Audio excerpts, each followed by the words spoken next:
Why do you think you should be in the middle? The board, and of course that was the Vietnam War. And regardless of our political views about what our country does, we can never forget that Latinos. Most of us succeeded. And that's all we got to continue to do. Proud to be here as a proud All Chicano. the way takes work. My name's Irma Balderas, Guadalajara. That's my real name on my birth certificate. I was born in Nava, Coahuila, Mexico, but my parents brought me to San Jose when I was 4 years old. And we lived on North 1st Street here in San Jose at a ranch called Sweet Briar Orchard, which was the largest apple and pear orchard in Santa Clara County. And so we grew up in the orchard. And all my siblings attended George Main Elementary School in Alviso, and then we were bused to Buxer High School in Santa Clara.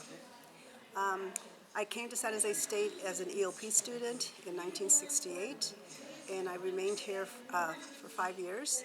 I got my bachelor's degree in social sciences, and then I did an additional year of teaching. Following the teaching, I began teaching. I took a job at Matson Middle School in the Alamo School District. Then I transferred over to Mayfair Elementary School, which is now Cesar Chavez. And I worked there for 7 years as a kindergarten teacher and a first grade teacher. Then I traveled to Evergreen School District, where I was for 18 years as a fifth grade teacher and an English as a second language teacher. And then I went into administration. In '81, I received my master's degree in educational administration and supervision. And I was the first in my family of 9 to go to college. And after that, my brothers and sisters also attended. I have my youngest sister got her BA at San Jose State and a master's in healthcare administration at Stanford Medical School. She's still working in the medical department. My baby brother Ricardo got his doctorate from San Francisco State and got his BA at San Jose State. But anyway, everybody in our family really prospered. And my dad always said, you know, I always knew my kids would finish high school, but that was so low to aim. And most of them went to college and are very successful. One of my biggest proud moments is in 1995, my mom and dad and our familia received the Hispanic Charitable Familia Award. I'm sorry to interrupt. Well, back a year ago, I knew it was my high school 50th, and I go, oh my God, it's 50th anniversary of the Chicano movement. I said, I think we should have a big celebration. And so it occurred to me to look on Facebook, and I found Ramon, and I found Helen, and a couple, I think that was the first 2 or 3 of us. And we got together, and that's when we started planning this event, and then other people came along, and it was absolutely a wonderful adventure. It was really difficult because we went from one thing to another, and we tried to do the best for everybody and make it all inclusive. And I'm very proud of our group's work. We all have different views, but we all were able to work together and have this monumental event, because it really is monumental. 50 years in the Chicano movement is just amazing, because when we came to school here, we were in the wrong track. We didn't even know there was tracks. We weren't we weren't prepared to go to college. I did speak English, but I didn't learn English till I was 10. We came from Alviso. There was only 2 of us, Esther Trujillo and myself, who came from Alviso. And we were very successful, I think. And so I'm very proud of what the EOP program, to me, changed my whole life and the life of my family. And so I'm very grateful that I was able to hook up with people who are in the same, supporting the program. And I'm honored to have I know all the people that were on the walkout, and I know the majority of Chicano students who came from different fields, but we stuck together, and it was a new experience because it was the first time we'd ever been out of our house. I mean, I'd never been to the campus, number one, and I got to live at Hoover Hall for I can't remember, I think it was 3 weeks or 4 weeks. Being on a campus as big as this one, we're like, where is Hoover Hall? We didn't know anything because we'd never been on campus, and no one had ever told us, our counselors had never told us, at least me. They would tell us to go to work at Penny's or Sears, and we could help our families. And I said no. And I'm very grateful that one day a gentleman, and my parents were taking English classes in Alviso at George Main, and they said, what are you going to do? I said, I don't know. I wanted to go to college or do something, but be a teacher or something someday, because I always liked being a teacher. I was teacher's pet. Because I didn't speak English, so I got to erase the boards and clean the erasers and stuff, and run the machines and stuff. So when he said, "You're gonna go," I went, "Okay." And before I know it, in '68, the summer of '68, I'm on campus with 400 other students, and it was just a life-changing experience. And if I can do it, who's not prepared, who doesn't speak the language, who comes from a family of 9, the others is so much easier now. And you have role models for the last 50 years. And so I always tell people there's no obstacle, you can do it. You just have to set your mind to it, and you've got to put the effort in though. You've got to work. And then your whole life will transform, and the Chicanada will be a better group. It's like a harvest, it's a better harvest. And that's about it, but it can be done because if I can do it, and the sky's the limit. And I tell my students, the sky's the limit, seriously, and they go, "You went to school in Oviso?" And I said, "Yeah." And so, but I'm not unique. All my colleagues have similar stories, and they were the first in their families to go to college, and our children are successful. They all went on to college or great careers. And so it's not about college either, all about college. It's about getting as much education as you can, and it's not just about books. I think the proudest thing for me to come on campus was to be able to use my real name, because when we were in school, the teachers took away our names. If your name was Rogelio, they called you Roy. If your name was Maria Teresa, they call you Mary. My name's Irma, they call me Irma. And I go, "That's not my name." They go, "Your name's Irma." And they spelled it wrong too. And so the first thing we did when we came on campus is we took back our names. Es mentiroso. Es mentiroso, sí. Todos somos mentirosos. But so that's what I have to say. Go outside to get some fresh air. But getting back to your original question, that's how we started. Then we started putting people on a committee and getting people, and then talking and working it out, talking about what do we want this event to be like. And it truly is a wonderful, really historical moment. And I want to thank all my colleagues for hanging in there, because it's a lot of work putting together this event. And so we're blessed that everybody, I want to thank everybody for coming, and we did as best as we could. And thank you for all your input. Viva la raza. The Familia Award in 1995, and all of us either went to college or have successful businesses. And how did so my career goal was to be a teacher, and I exceeded that goal by becoming a teacher for 18 years and a school administrator for 25 years as an elementary school principal. And I was one of the first Latinas to be an elementary school principal, and then for so many years, 25. So I achieved my goal and far surpassed it. The Chicano movement actually changed my whole life. I came to school in 1968 as an 18-year-old that was not prepared to go to college, and I graduated with honors. I bet you didn't know that. With great distinction, and then I went on to also get my master's degree and worked as a successful career in education. My biggest obstacle was not being prepared. I didn't know when I was 18 that there was a tracking system. We had X, Y, and Z, and I was in the wrong track. So I was told I should work at JCPenney's. And I said, no, I want to be a teacher. And because of VOP, I was able to become an elementary school teacher, which I just love, and then become an administrator. The major obstacles, of course, is being prepared. And I always tell kids, you just got to put your mind to it and just do it. Get tutors, look for people that can mentor you, and you can do it. You may not be able to do 16 units, but you might be able to do 12 units. And you can, with the right help, which we got when we were at San Jose State, the 400 of us who entered in 1968, we had mentors, and then we became mentors. So my message is, don't give up. Keep striving and find someone that can help you. Someone, they don't have to be familia, but someone who's gone through it and can help you achieve your goal. That's all.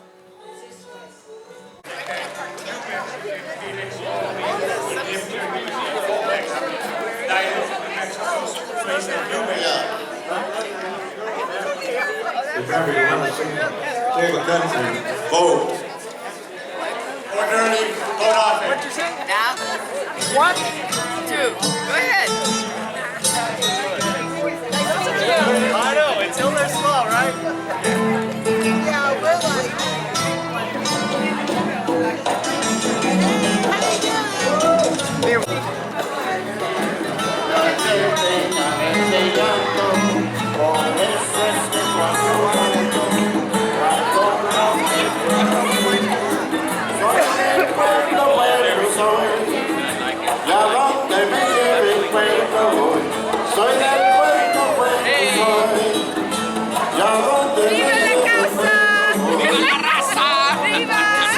What side? Which one should I take? What's your best side?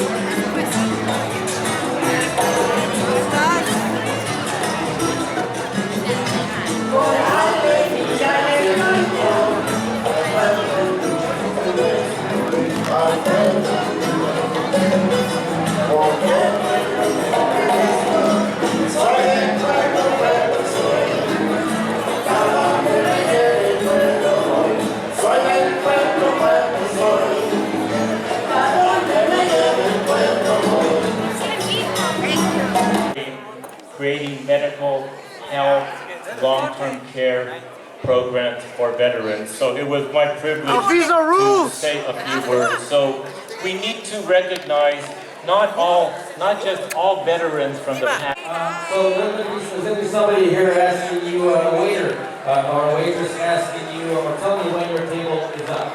And so. Miss Lomas. My hometown is here, San Jose, California. I graduated with a BA from the University of Santa Clara. I have a master's from San Jose State University, and I have a doctorate from the University of Southern California. My working career was as an educator, not only as a teacher, but as an administrator as well.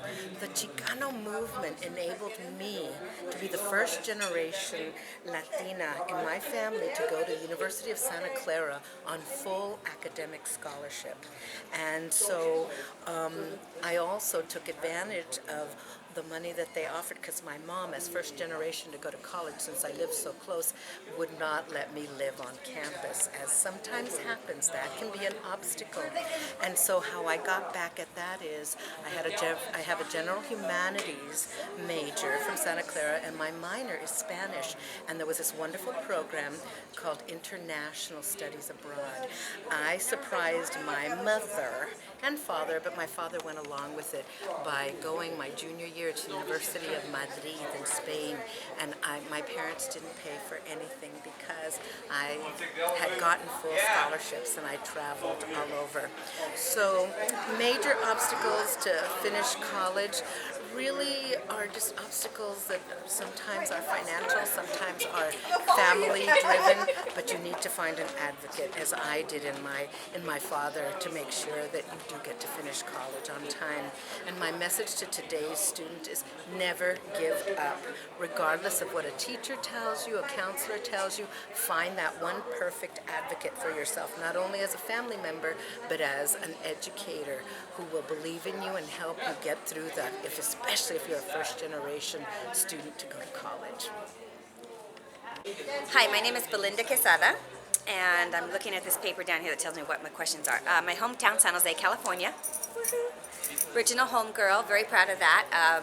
Of course, San Jose, I was born and raised here before it was called Silicon Valley, so that means a lot to me because I know the history and love the city and the county, of course. I graduated with a bachelor's in business from Menlo College, and I am a total late bloomer. So for all of you out there that are late bloomers that have, I have learning disabilities I had to overcome. So I worked and then went back while I was working full-time for the County of Santa Clara in public relations, marketing and communications background. I got my degree at night in school at Menlo College. They have a Paris Studies program that was really great. So if you are one of those who needs to raise a family, like I did, and have other responsibilities that really don't allow you to finish school in a timely fashion or traditionally, you can always go to school at night. And so I encourage that because it really opened up a lot of doors. It gave me a lot of self-confidence. It was what I needed to just feel complete within my own self, and it meant a lot to me to do that, and so I was really glad to do that. In the meantime, working into that finishing my degree, I was in a lot of community programs and volunteered a lot, and that meant a lot to me to get back to the community. And the Chicano movement enabled me to finish college by being in those groups like Adelante Mujer and other Latino groups that had women that were like me, that were just full of encouragement and support, and may or may not have raised a family, and may or may not have struggled. They just really, they were supportive. They were great. They were just like an extended family, and you really need that when you're young and you're going out in the world, because you don't know who you can trust necessarily. So having having a group of people that support you and that care about you for nothing else other than to see you succeed is a really beautiful thing, and I encourage you to look for people that support you like that. And let's see, major obstacles I had to overcome. Well, dyslexia. When I sit in the college library, I've been to like 5 different universities, and I would sit in the library over, this is like I'm talking like over 20, 25 years. I would sit in the library and the letters would just fall off the page. So I didn't know I had dyslexia because back then they didn't call it that. I didn't know. So so the movement helped me by just being supportive. And obstacles to overcome, I think I said that. Message for today's students, hang in there, it gets better. Hang in there, be kind. Support people that are less fortunate than you, and that will come back and the karma will be good for you.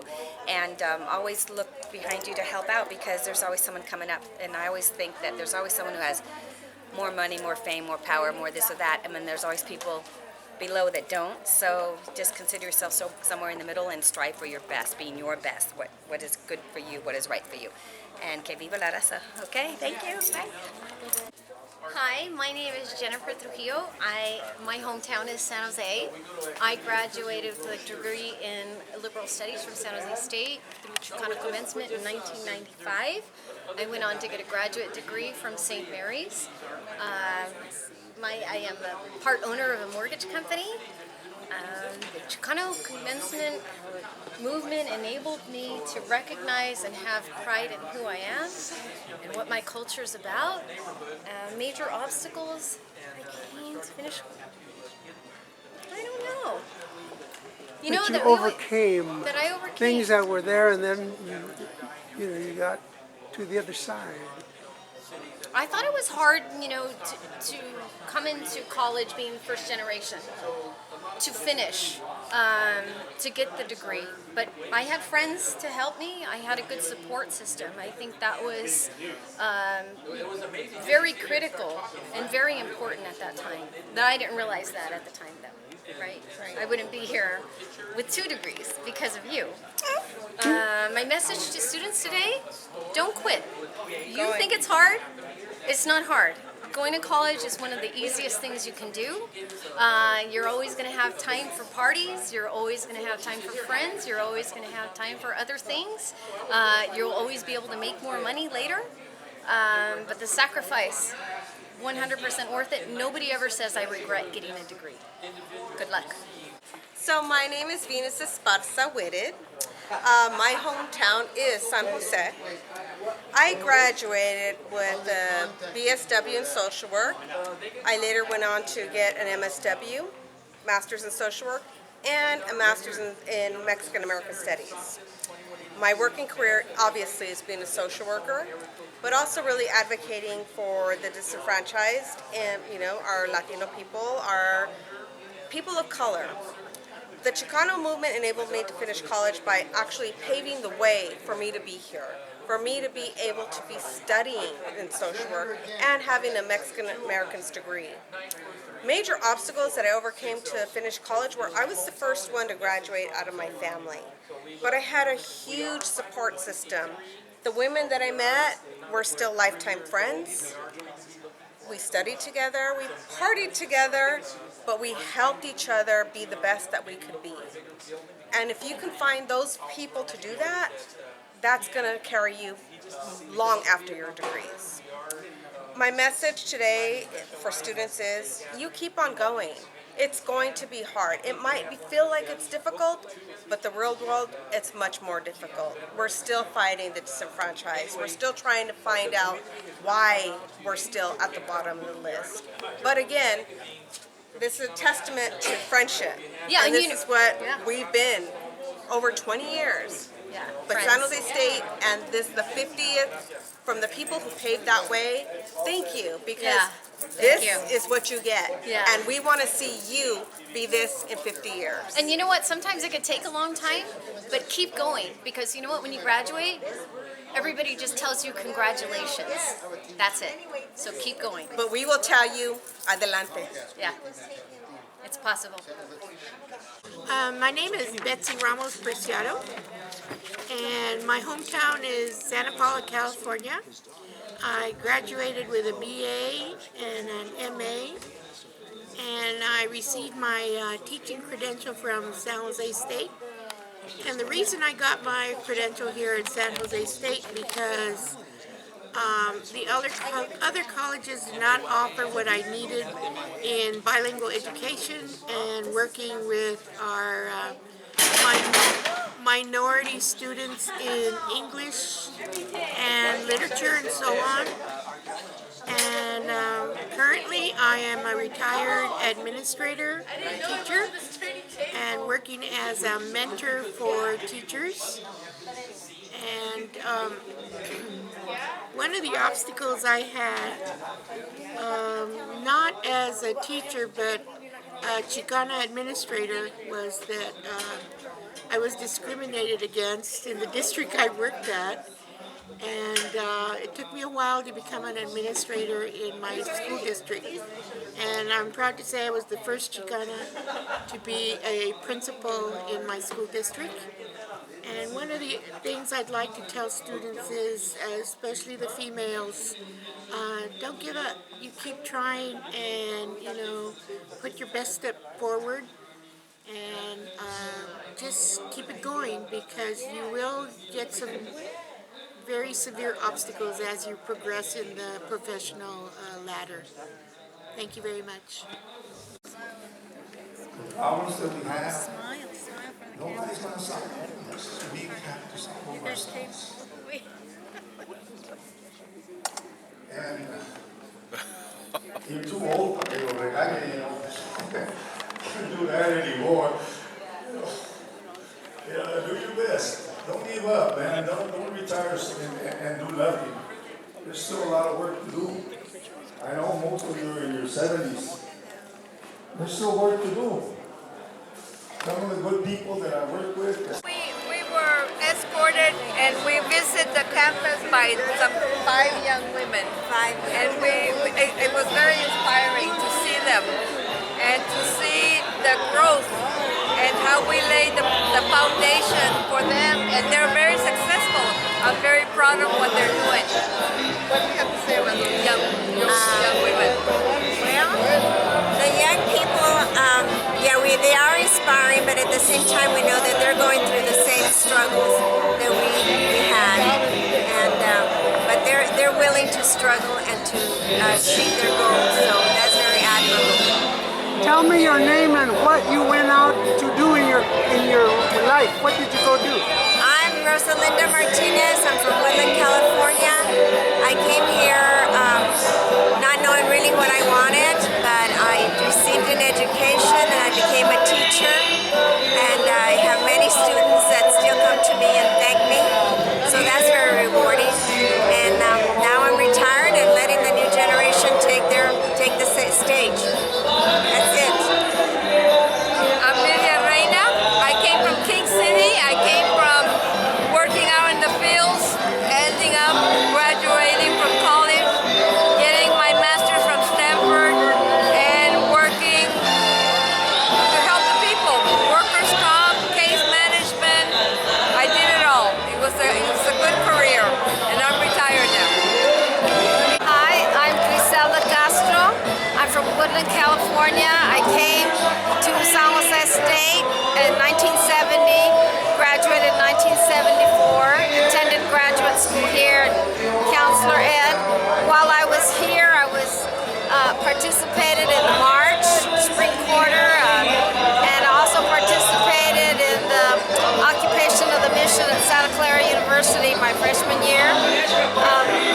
I was motivated by the students that came before me that opened doors for me, and it was life-changing, and I spent 40 years working in higher education at Stanford, retired as Associate Vice Chancellor for Student Affairs, UC Davis, and I'm very proud of our youth, and to you I say the struggle continues. Keep working.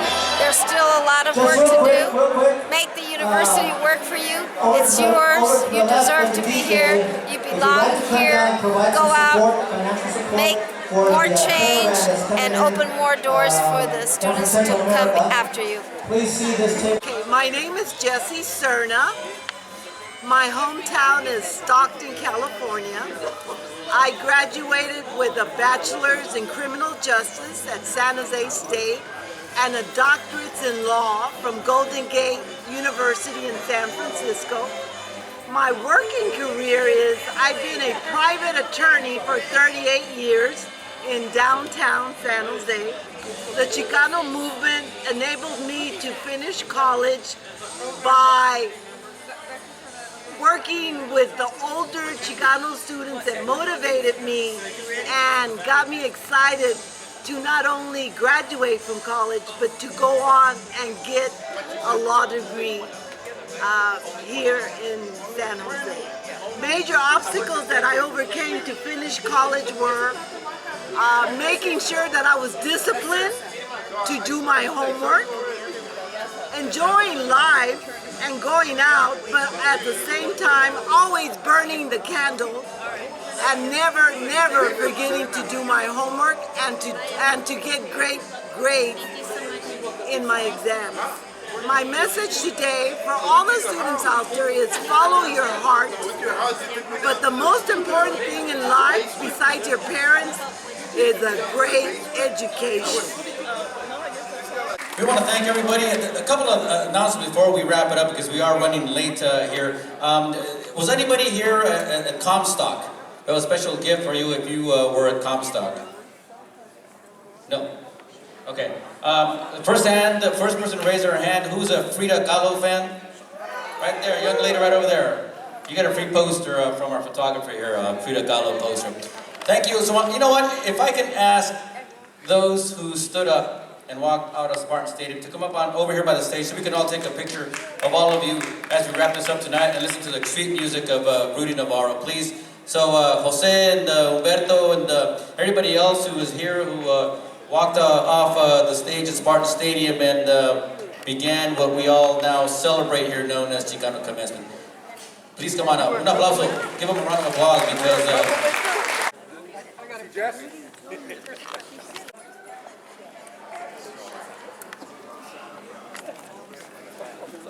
I'll take a picture. Many a tear has to fall.